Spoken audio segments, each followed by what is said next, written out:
वेळापूर्वी पत्रकार परिषद घेतली आणि यामध्ये मुख्यमंत्र्यांकडून सचिन वाझेची पाठराखण केल्याचं स्पष्ट होतंय। आधी फाशी मग तपास असं होणार नाही असं मुख्यमंत्र्यांनी यावेळी स्पष्ट केलंय। त्यामुळे आधी तपास केला जाईल आणि त्यानंतर कोणती शिक्षा दिली जाईल हे ठरवलं जाणार असं मुख्यमंत्र्यांनी या पत्रकार परिषदेत स्पष्ट केलंय। तपास यंत्रणा रद्द करून विरोधकांनाच नेमू असं देखील मुख्यमंत्र्यांनी म्हटलं, तर वाझेचा शिवसेनेशी थेट संबंध नसल्याचं देखील मुख्यमंत्र्यांनी यावेळी स्पष्ट केलं। राजकीय चष्म्यातून गुन्ह्याकडे बघितलं जात नाही। मुख्यमंत्र्यांकडून सचिन वाझेची पाठराखण केल्याचं समोर येतंय।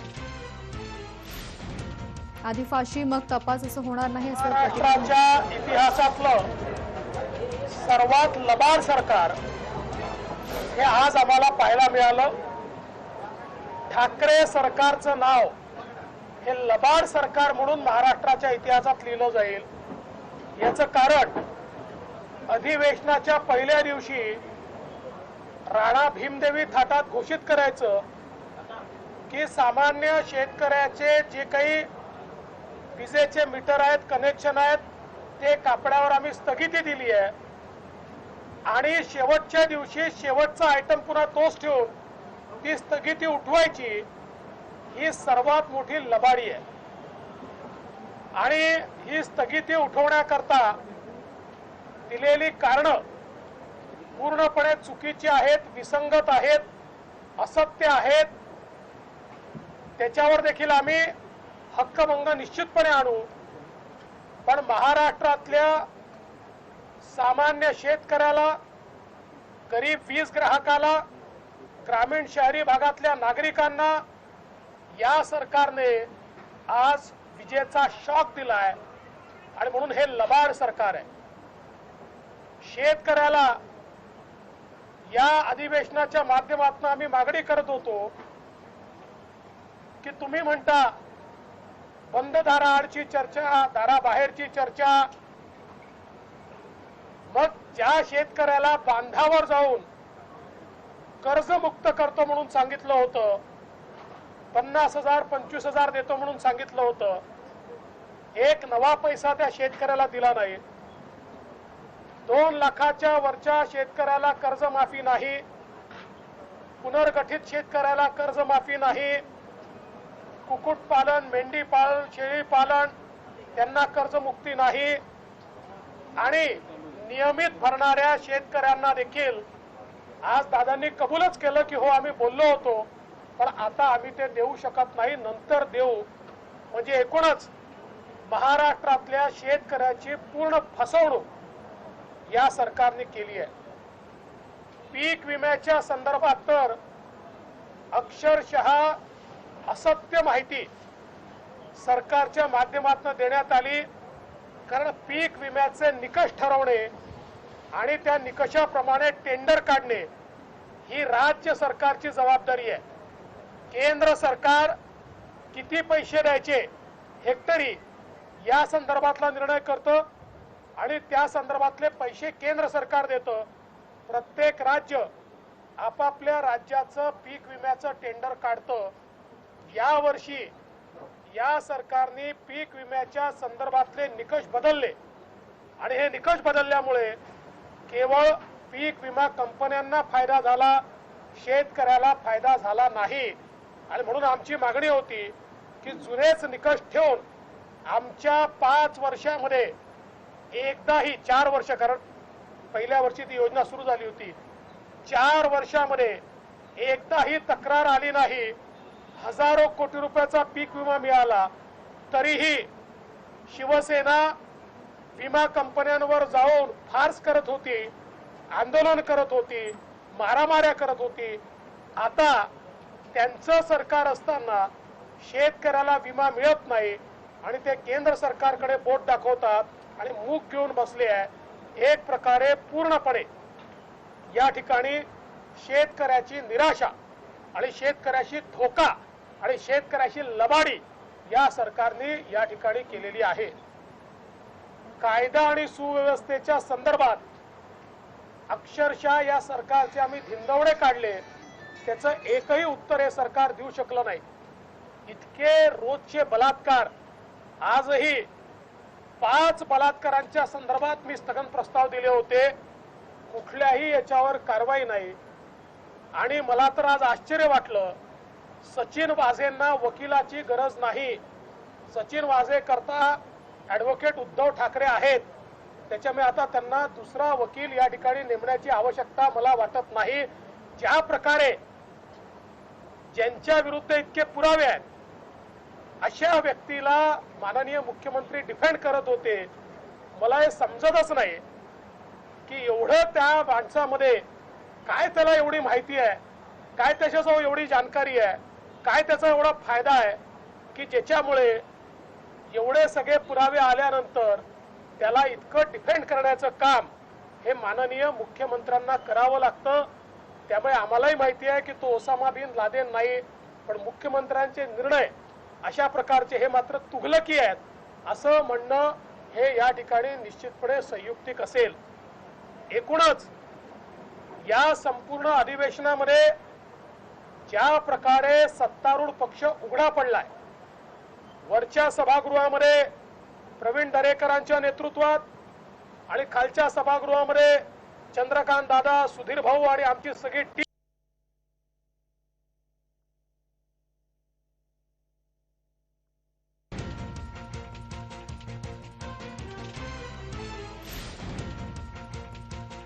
आरोप केलाय।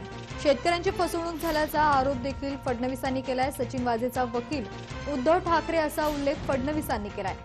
सचिन वाझेला वकिलाची गरज नाहीये, कारण सचिन वाझे यांचे ॲडव्होकेट उद्धव ठाकरे आहेत अशी थेट टीका फडणवीसांनी केली। पीक विम्याबाबत सरकारनं शेतकऱ्यांची फसवणूक केली असल्याचं देखील फडणवीसांनी यावेळेस म्हटलंय। आम्ही 1000 कोटींचा पीक विमा दिला, मात्र हे सरकार शेतकऱ्यांच्या तोंडाला पानं पुसण्याची कामं करतायत, शेतकऱ्यांना लुबाडण्याची कामं करतायत। महाराष्ट्राच्या इतिहासातील सर्वात मोठं लबाड सरकार हे आहे अशी टीका देखील विरोधी पक्षनेते देवेंद्र फडणवीस यांनी केली आहे। वरच्या सभागृहामध्ये प्रवीण दरेकरांच्या नेतृत्वात आणि खालच्या सभागृहामध्ये चंद्रकांत दादा, सुधीर भाऊ आणि आमची सगळी टीम ज्या प्रकारे या ठिकाणी आम्ही जनतेचे प्रश्न मांडून या सरकारला निरुत्तर केलं, सरकारमध्ये कुठलंही कोऑर्डिनेशन नव्हतं, सरकारमध्ये कुठली उत्तरं नव्हती। एकूणच ओबीसी समाजाच्या संदर्भात ज्या प्रकारे या सरकारने घोळ घालून ओबीसीच्या जागा कमी केल्या आणि दुसरीकडे मराठा आरक्षणाचा नवा घोळ हे सरकार घालतंय, आणि मराठा आरक्षणाच्या केसमध्ये जी भूमिका सरकारने घेतली आहे त्याच्या बिलकुल उलटी भूमिका ही या सरकारने ओबीसी आरक्षणाच्या केसमध्ये घेतली आहे।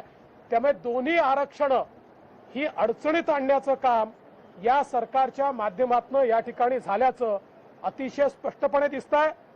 मला असं वाटतं एकूणच या सरकारचा चेहरा उघडा झालाय, कोणालाही हे सरकार न्याय देऊ शकलेलं नाही।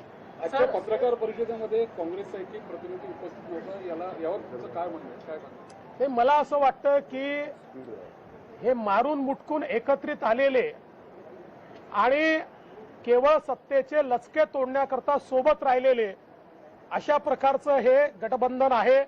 त्यामुळे अशा प्रकारच्या कुरबुरी या काही नवीन नाहीत।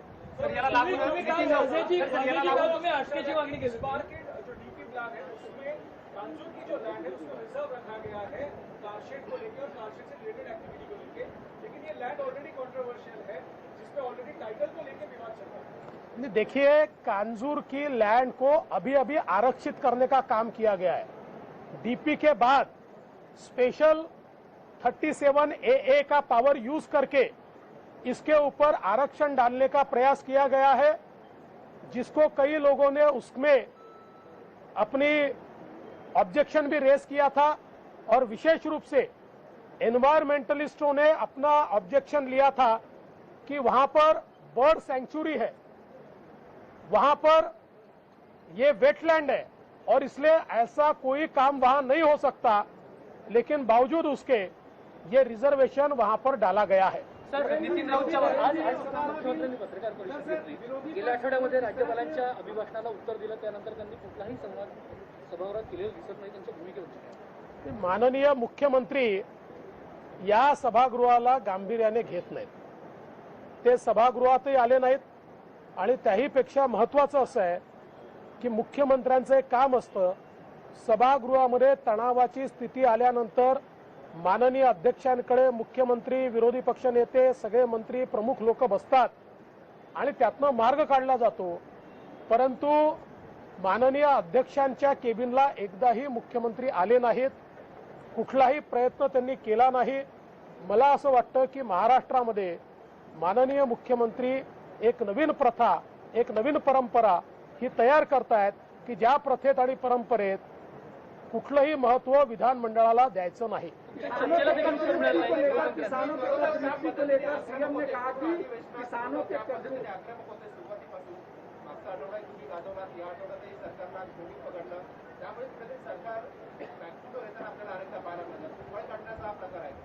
शंभर टक्के सरकार बॅकफुटवरही होतं आणि सरकारने पळ देखील यातनं काढलेला आहे. हे अधिवेशन फेसच करू शकत नाही आणि म्हणून आम्हाला पहिल्या दिवशीपासून माहिती होतं अधिवेशन जेवढं छोट्यात छोटं करता येईल तो प्रयत्न त्यांनी केला. पण त्यांनी छोटं केलं तरीही आम्ही प्रभावीपणे मुद्दे मांडले आणि म्हणून सरकारला पळ काढावा लागला. किसानों के कर्ज मुक्ति को लेकर जिस तरीके से हा? आम्ही कुठलीही माघार घेतली नाही. आमचं कालही मागणी होती की त्यांना पहिले पदावरनं दूर करा. मुख्यमंत्री म्हणतात ना की आधी फाशी नको, म्हणून आम्ही त्यांना सांगितलं खरं तर सस्पेंडच करायला पाहिजे, अटक करायला पाहिजे. पण किमान ते CIUचे प्रमुख असताना त्यांची चौकशी कशी होईल. आणि आम्हाला हे लक्षात आलं की सरकारला बिना चर्चेचं बजेट काढून घ्यायचं आहे. सरकारला चर्चा नको आहे, चर्चेत ते एक्सपोज होणार आहे. आणि म्हणून आम्ही ही कंडिशन ठेवली होती, ती त्यांनी मान्य केली. त्यांनी त्यांना बाजूला केलं आणि त्यामुळे आम्ही चर्चा केली, जनहिताचे मुद्दे मांडले.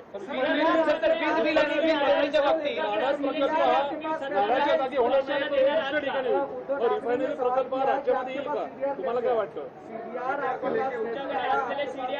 अरे मी हाऊसमध्ये सांगितलेलं आहे, माझ्याकडे कागदपत्र कसे आले यापेक्षा कोण खुनी आहे हे शोधून काढा.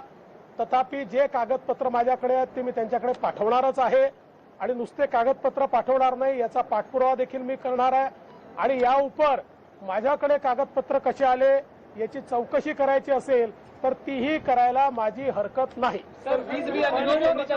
नाणार इथे होणार नाही, तर जिथे लोकांचा विरोध नसेल तिकडे होईल. याचा अर्थ रिफायनरी प्रकल्प खरोखर महाराष्ट्रात होईल का, असं तुम्हाला वाटतं का? असं आहे की महाराष्ट्रातल्या प्रत्येक प्रकल्पाला शिवसेनेने पहिल्यांदा विरोधच केलाय. तो समृद्धी महामार्गाचा प्रकल्प असो की नाणारचा प्रकल्प असो की कुठलाही प्रकल्प असो. परंतु नाणारमध्ये आता गेल्यानंतर तुमच्याही हे लक्षात येईल की तिथल्या स्थानिकांचं देखील त्याला समर्थन आहे. तिथे लोक 10,000 एकर जमीन द्यायला तयार आहेत. ही कोस्टल रिफायनरी आहे, ही कोस्टवरच होऊ शकते. त्यामुळे ही रिफायनरी नाणार इथे केली पाहिजे, ही जी भूमिका या ठिकाणी श्री राज ठाकरे यांनी घेतली आणि मी त्यांची पत्रपरिषद ऐकली तर त्यांच्या भूमिकेला माननीय शरद पवार साहेबांनी देखील समर्थन दिलंय. आमचं देखील तेच मत आहे. मला असं वाटतं की आता 3 पक्षांचं हे मत असताना शिवसेनेने केवळ विरोधाकरता विरोध करू नये, महाराष्ट्राच्या हिताकरता 3 लाख कोटी रुपयाची ही इन्व्हेस्टमेंट या ठिकाणी आणली पाहिजे असं आमचं मत आहे.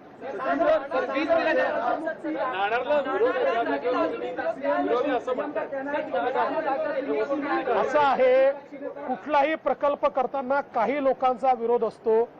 बिना विरोधाचा एकही प्रकल्प नाही. पण राज्यकर्त्यांचं काम असतं की त्या लोकांशी संवाद करणे, तो विरोध का बरं आहे ते समजून घेणं आणि त्या विरोधातला जो काही विरोधाचा भाग आहे तो बाजूला काढून हा प्रकल्प करणं. आता पर्यावरणाचा विषय या ठिकाणी सांगितला.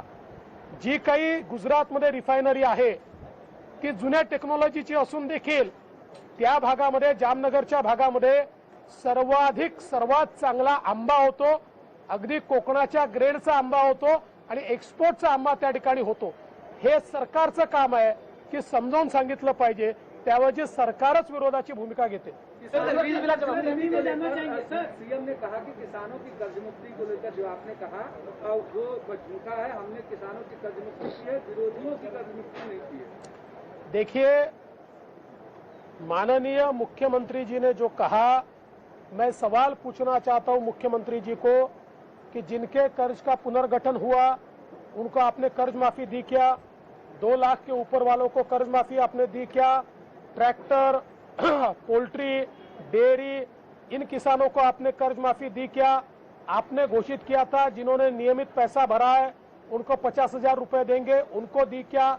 महाराष्ट्र में 1,30,00,000 किसान है, जिसमें से कम 80 लाख किसान ये कर्जा लेते हैं। अभी तक केवल आपकी कर्ज माफी में 29 लाख किसान आए हैं। तो कौन से किसान कर्जे से मुक्त हुए? और ये कहा गया था कि हम कर्ज माफी नहीं कर्ज मुक्ति कर रहे हैं क्योंकि किसानों की आत्महत्या इससे बंद होगी। पिछले ये सरकार आने के बाद कम से कम 2500 किसानों ने आत्महत्या की है और इसलिए ये जो सरकार की बात है, ये जो कर्ज माफी है, ये पूरा ढकोसला आहे. वीज बिलाच्या बाबतीत कधी सगळ्यात पहिलं नितीन राऊतांनी घोषणा केली की आम्ही वीज माफ करू, त्यानंतर दादांनी ते रद्द केलं, परत दादा घोषणा करतात, नितीन राऊत रद्द करतात.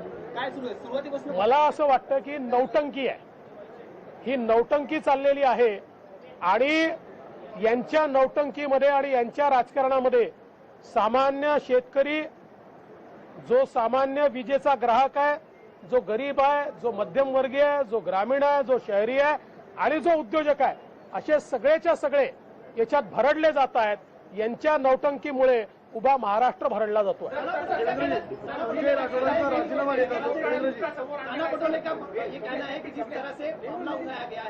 अंबानी के घर को सुरक्षा चाहिए थी, पहले भी ऐसा हादसा हुआ है और उनके सुरक्षा के लिए विपक्ष मुद्दा उठा रहा है. देखिए, नाना पटोले हमेशा ही बचकानी बातें करते हैं, उनकी बातों को कोई महत्व नहीं देता. जैसे राहुल गांधी की बातों को देश में महत्व नहीं है, वैसे नाना पटोले की बातों को यहाँ कोई महत्व नहीं देता. राजीनामा घेतला जातो, मात्र एका एपीआय दर्जाच्या अधिकाऱ्याचा राजीनामा घेतला जात नाही. तब्बल 9 वेळा सभागृहात तहकूब केला जातो. हा अधिकारी सभागृहापेक्षा आणि मंत्र्यापेक्षा मोठा आहे का? हे आता असंच वाटतंय की बिचारे संजय राठोड, ठीक आहे, काय चूक झाली असेल नसेल, जे काय असेल ते तपासात येईल, त्यांच्या क्लिप्स असतील नसतील, पण त्यांचा मात्र राजीनामा हा घेतला जातो. ते मंत्री असतात तरी त्यांचा राजीनामा घेतला जातो आणि त्याच वेळी एपीआय वाझे यांना मात्र पूर्ण आशीर्वाद दिला जातो. कारण संजय राठोड हे सरकारला हलवू शकत नाही, सरकारला घालवू शकत नाही. एपीआय वाझेंजवळ निश्चित असं काहीतरी आहे की ते सरकारला हलवू शकतात आणि घालवू शकतात.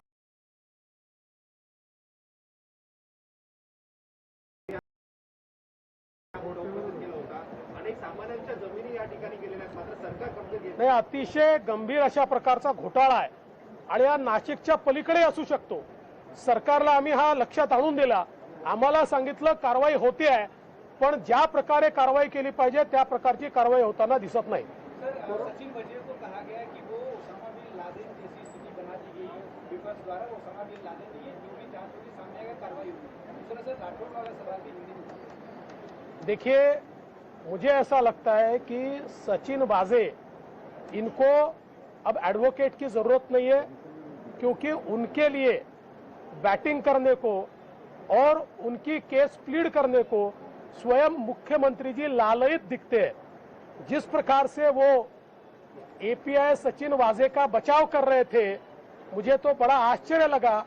क्या सीएम साहब के पास कोई ब्रीफिंग नहीं होती? स्वयं एटीएस ने 302 का गुना, 120 का गुना ये दाखिल किया हुआ है.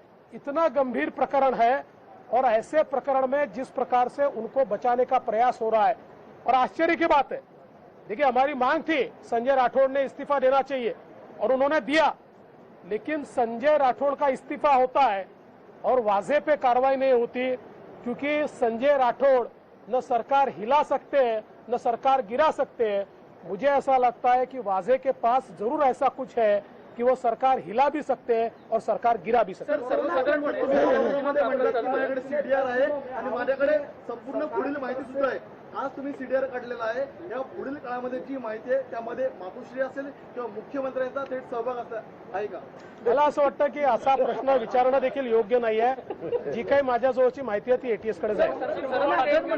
सरकारच्या कामाची पद्धत अशी असते की विरोधक सरकारकडे पत्र मागत असतात, जे सरकार तुम्हाला कागद पुरावे मागतंय. हे देखील खरंच आहे. म्हणजे वारंवार विरोधी पक्षनेत्याकडे जे पुरावे असतील ते द्या, जे पुरावे असतील ते तर देणारच आहे. सभागृहातच दाखवले आहे. अरे पण तुम्ही काय करताय? तुम्ही काय झोपलात? या ठिकाणी मला आश्चर्य वाटतं, जो उठला तो विरोधी पक्षनेत्याने पुरावे द्या. मग तुम्ही काय करायचं? माशा मारायच्या? त्यामुळे मला असं वाटतं जे पुरावे ते नक्कीच देऊ. जिथं वाजेंचं नाव येतं जिथं वाजेंवर प्रश्न येतो तिथं मुख्यमंत्री देलकरांबद्दल स्पष्टीकरण देतात की ही हत्या तर मग ही आत्महत्या. प्रत्येक वेळी उत्तर याच्यावर एकच मला प्रश्न विचारायचा आहे. देलकरांची आत्महत्या होऊन इतके दिवस झाले, वाझेचं नाव आल्यानंतरच त्या हत्येमध्ये आत्महत्येमध्ये FIR का दाखल झाला?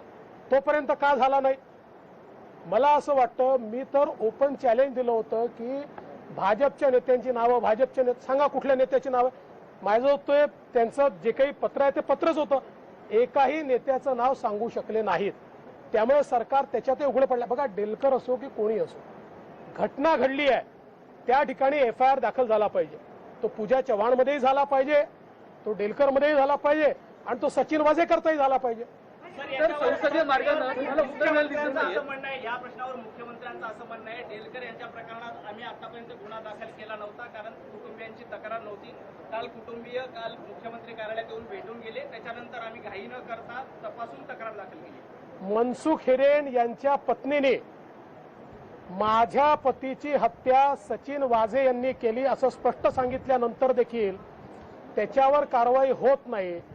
मग मनसुख हिरेनची पत्नी ही कुठेतरी कमी आणि डेलकरांचे कुटुंबीय जास्ती, असं मुख्यमंत्र्यांचा न्याय आहे का?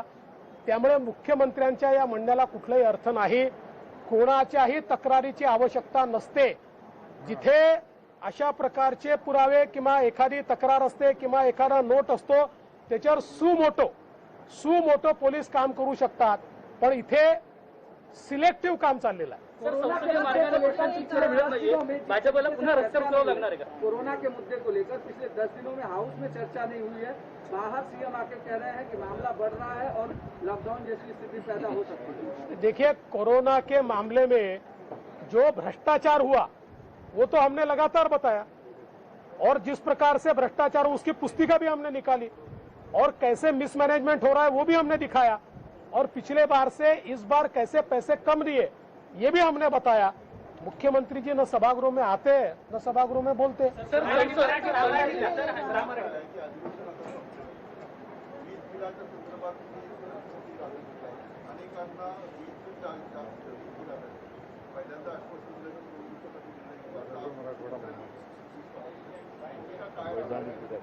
आमची भूमिका स्पष्ट आहे. सरकारने लबाडी केली आहे. आम्ही आंदोलन स्थगित केलं होतं.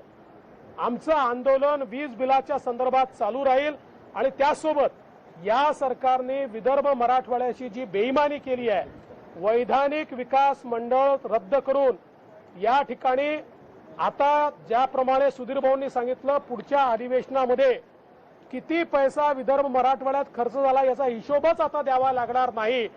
ही जी काही बेईमानी केली आहे या बेईमानीच्या विरुद्ध देखील विदर्भ मराठवाड्यामध्ये आम्ही आंदोलन करू. 10 दिवसामध्ये कोरोना बद्दलचं प्रकरण एवढा मोठा विषय हा ऐकायला आला नाही. म्हणजे विरोधी पक्ष त्याच्यामुळे मर्यादा होतात त्याचाच उल्लेख. असं आहे की आमच्या मुख्यमंत्री आणि मंत्रिमंडळाचं मला लक्षात येतं, अधिवेशन जवळ आलं की कोरोना गंभीर होतो, अधिवेशन सुरू असलं की तो गायब होतो, अधिवेशन संपलं की पुन्हा कोरोना त्या ठिकाणी आपल्याला पाहायला मिळतो. हा राजकीय कोरोना आहे का असा प्रश्न निर्माण होतो. पण मी एक जबाबदार विरोधी पक्षनेता आहे, त्यामुळे मी असं सांगेन की कोरोनाच्या केसेस राज्यात ज्या आहेत त्याच्याकडे नीट लक्ष दिलं गेलं पाहिजे.